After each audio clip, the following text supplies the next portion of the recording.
This week on Perspective, 20 million hungry and starving, food crises and famine, the catastrophic consequence of conflict. The images are horribly familiar. Once again, millions of people, by UN estimates more than 20 million people, are hungry, starving. Hardest hit are four nations: Nigeria, Somalia, Yemen, and South Sudan, where already famine has been officially declared. 5 million people, 40% of South Sudan's population, urgently need food aid. People are already dying. Another 1 million are on the brink of famine. In Yemen, more than 7 million people face starvation, the largest food crisis in the world right now. We are facing a tragedy. We must avoid it becoming a catastrophe. This is preventable if the international community takes decisive action. The UN is appealing for help, $4.4 billion by the end of this month. It's also appealing to warring parties in each of the countries to allow aid workers access to the hungry, because all of those facing starvation are also living with deadly conflict. This week, we'll get a first-hand perspective from some of the countries at risk. We'll explore the relationship between food and conflict and security, and we'll consider the long-term effects of hunger and starvation on a community. We begin in South Sudan with two journalists working for the Canadian organization Journalists for Human Rights. First, Grant McDonald, the program manager for South Sudan. We reached him in Juba. First, Grant, I know you've been working in the country since about 2014. How would you describe the situation, how it's deteriorated since then? Well, when people think of famine, and that is the main reason that we are having this conversation, they think now the situation is bad. The reality is the use of the term famine is not the panic button being hit. It's so far past that. The panic button was hit years ago when a similar report said 4 million people were on the brink of starvation. So the current situation, the current breakdown here is so bad it's difficult to describe.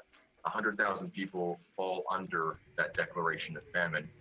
But what can be missed in all of this is that nothing is 5 million people will be extremely food insecure. So even if the worst case scenario dealt with, 40% of the country is still just one step below famine, while another 50% struggle to survive as well. My concern with all of this is what happens next year if this famine is no longer technically a famine. It could be considered a success and forgotten about, while 5 million people are still in dire conditions. Even if the United Nations is successful in raising the money it says it needs to deliver some aid to countries like South Sudan and the three others that they see most at risk at this point, how difficult is it to get access to the people who actually need food at this point? In terms of aid, going to people who need it most, it's an extremely challenging, many times dangerous task for those humanitarian workers doing it. There are no roads in Memphis. There's no landing strips for aircraft.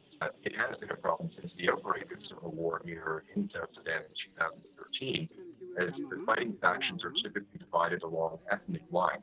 So even if you were a civilian, you could face major challenges having aid being allowed in your area because you're from a different in the leading party.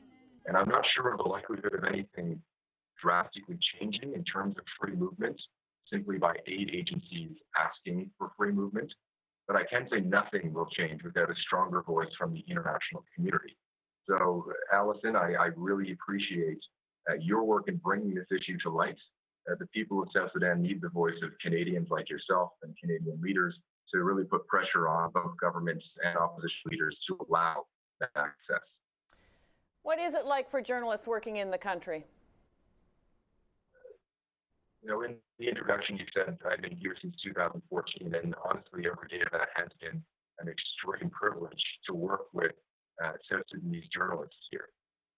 There's so much courage, there's so much talent amongst the journalists, and I would argue that journalists over the past couple of years have gained more technical skills.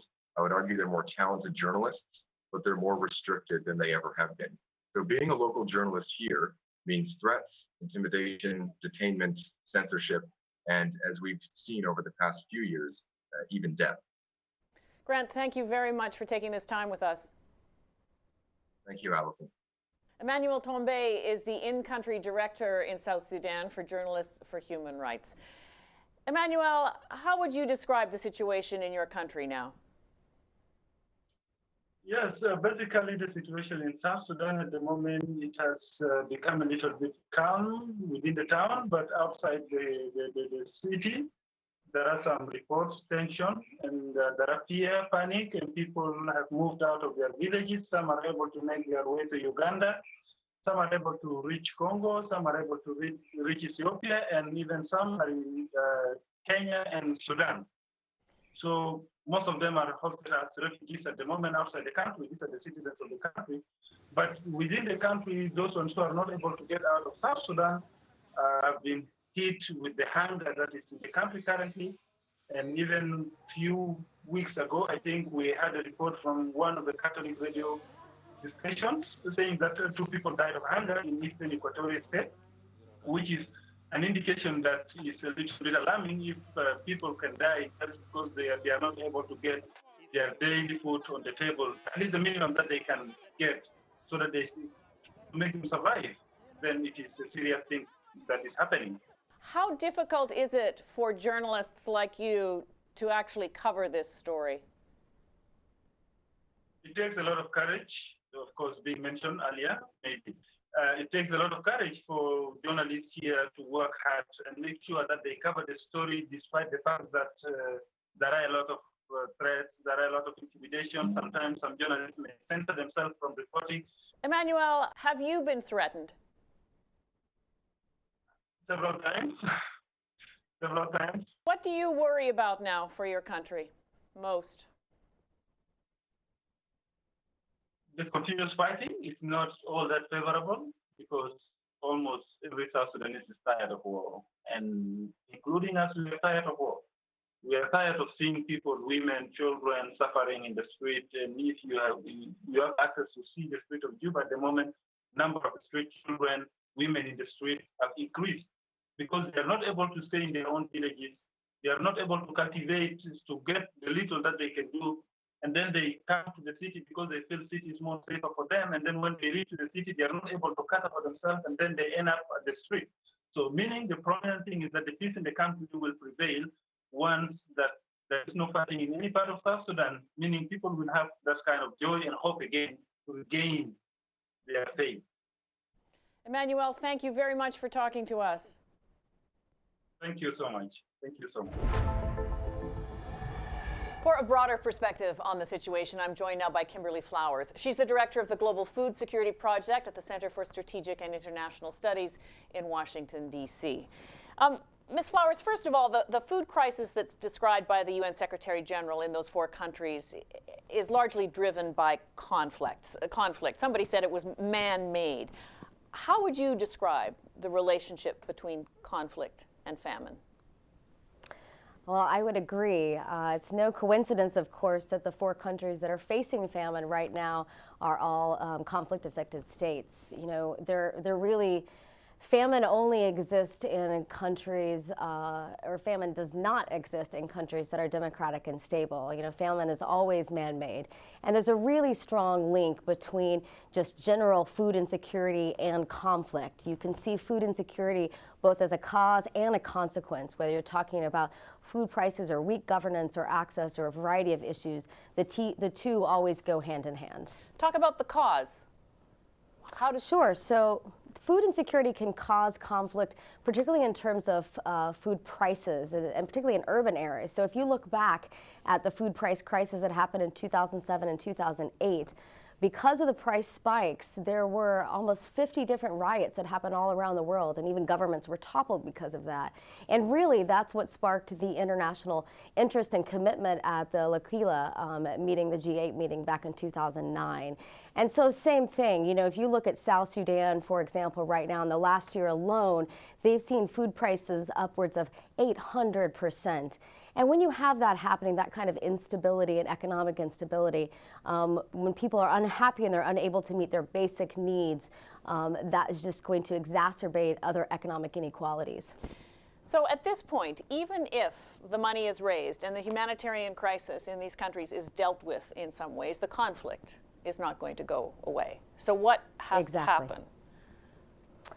Well, I think it has to be a couple of things. I mean, the first thing that you see and need to recognize is that the situation we're in right now is not the norm. We're in a very unique situation. I mean, not only has famine already been declared in South Sudan.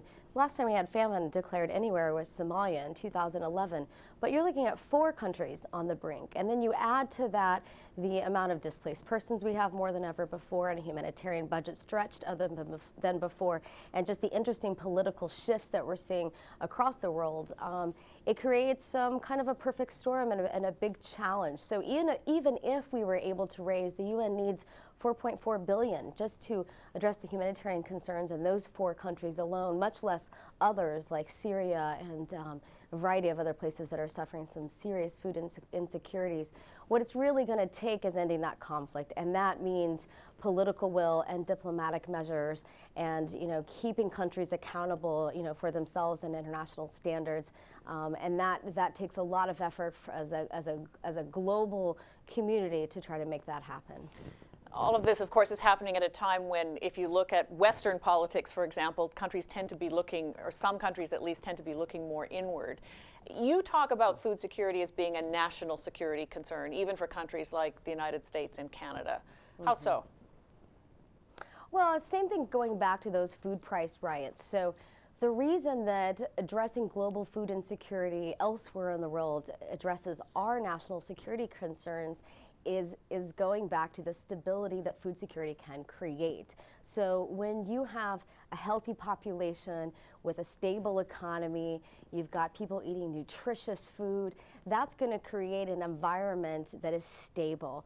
But what's happening in terms of food security is also around food being used as a weapon of war. And so you have in a lot of these countries insurgents using food as both a recruitment tool. You have both governments and insurgents using food as an opportunity to starve out different communities.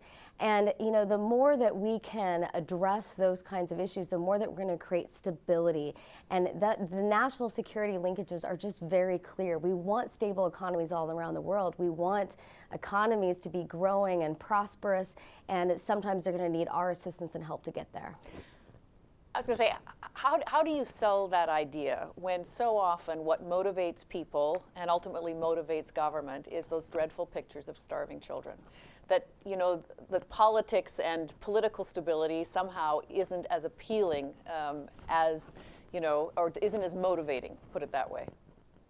Sure. Well, there's also the moral obligation, right? I mean, particularly from the American perspective, when you talk about American values and you talk about, what is the core American belief structure, a lot of that is to help improve lives all around the world. So for those that the national security or economic growth argument doesn't quite stick, but I think it actually normally does, and more so than I think most people imagine, there's also just the moral obligation that we have.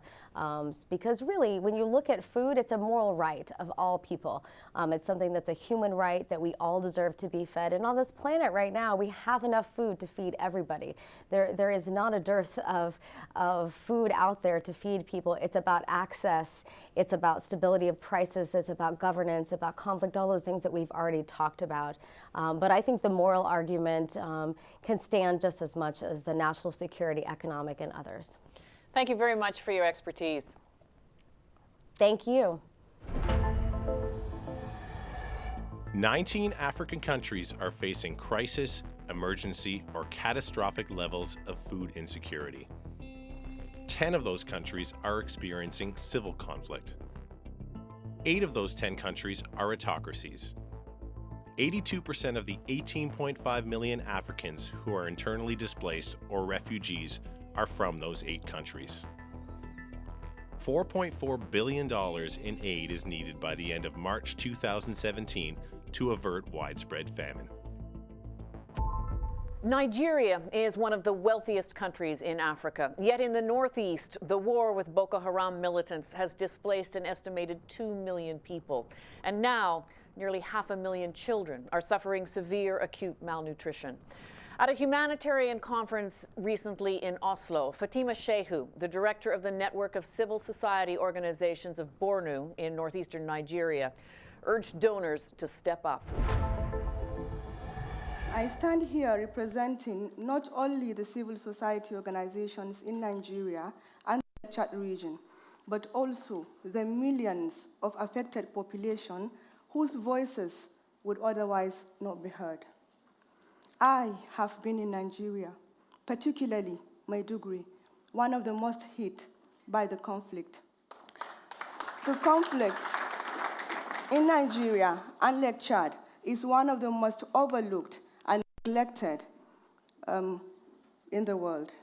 Neglected in terms of attention, neglected in terms of funding, in terms of quality and quantity of intervention. The magnitude of this crisis is something that has overwhelmed us altogether. It is something that we have never experienced before. Government and donors need not only to be here or there for us in the short term, but also in the long term. And I would like to end by saying that in 10 years, I will be there. My family will be there. The affected communities will be there. The civil society organizations in the region would be there. But the question is, will you be there? Thank you. My name is Yannick Pouchalan. I'm the country director for Action Against Hunger in Nigeria. Half of the people which have been displaced in northern Nigeria are below 18 years of age, and the majority are also female. What we see is people like trying to find new strategy to feed themselves because they have lost work or assets. I mean, they cannot farm anymore due to insecurity. They cannot fish for the same reason. So they have to develop new ways to make a living and to be able to procure themselves food.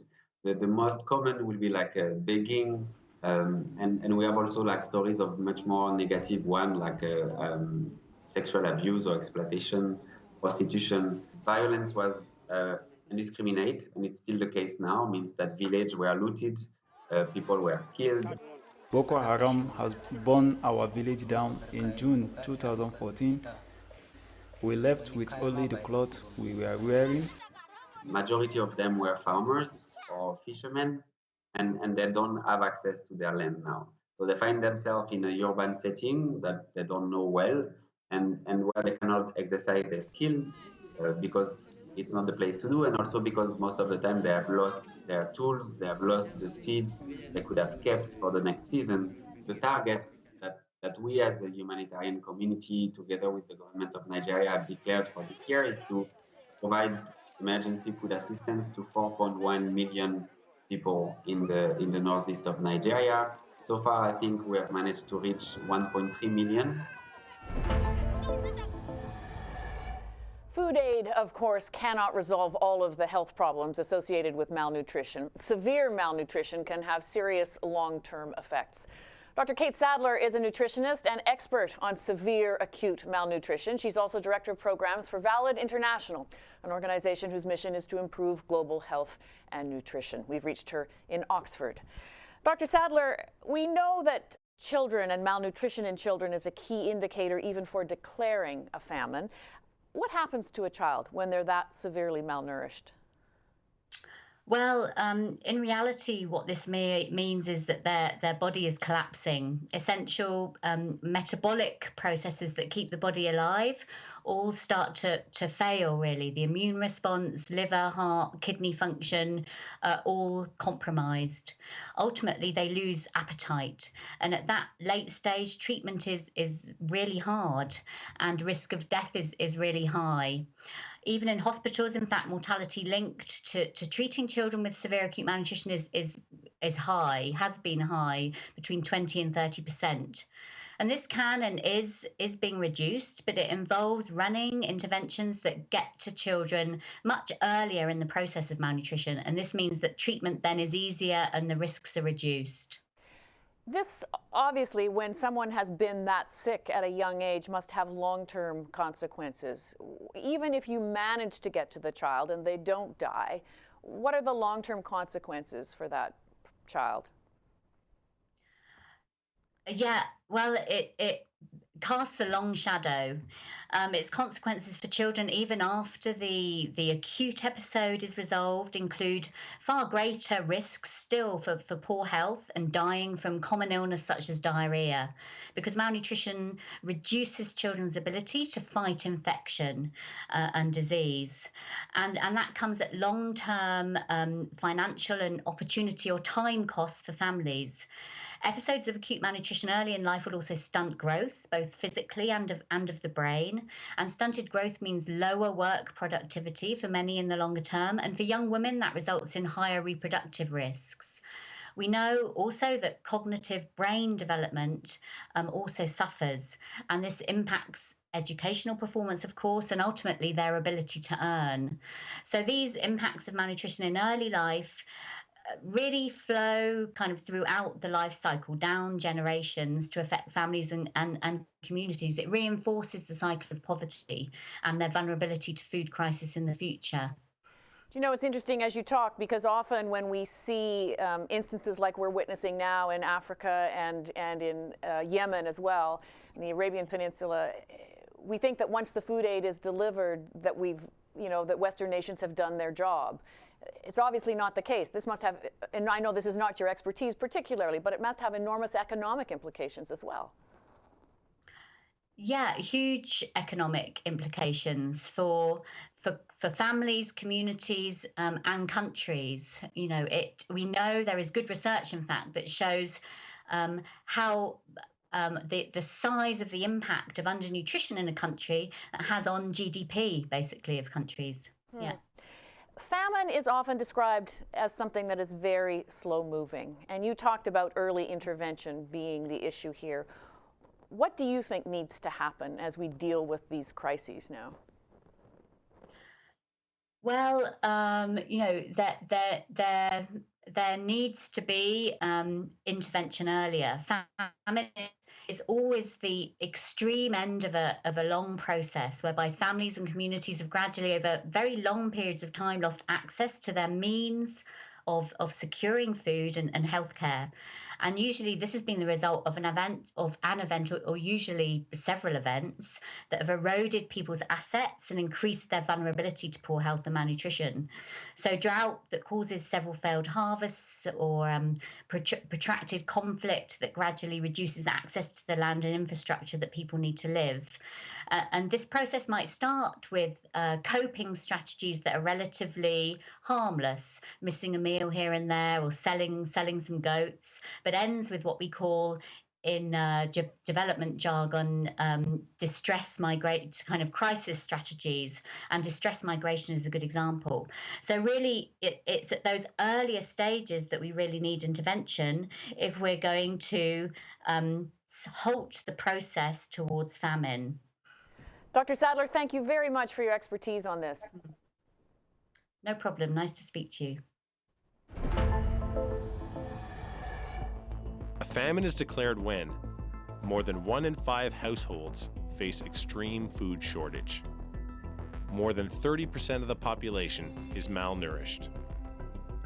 At least 2 people for every 10,000 die every day.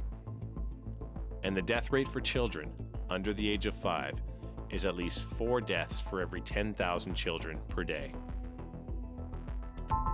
Before we leave you, we asked the Canadian government for comment on the crisis. In a statement, the Minister of International Development, Marie-Claude Bibeau, said Canada is gravely concerned and will be continuing to respond to this looming crisis through the 2017 global humanitarian appeals. With specific reference to South Sudan, the minister noted Canada has already contributed more than $45 million in 2016 and is prepared to respond to new appeals. That's our program for this week. We like to hear from you, your perspective. Send us your thoughts about the program. You can reach us on Facebook and Twitter, or by email at perspective@cpac.ca. As we leave you, some of the pictures that tell the story of the food shortages and famine in South Sudan, Yemen, Somalia, and Nigeria. The pictures are from UNICEF. From all of us at CPAC, thanks for watching this week. I'm Alison Smith.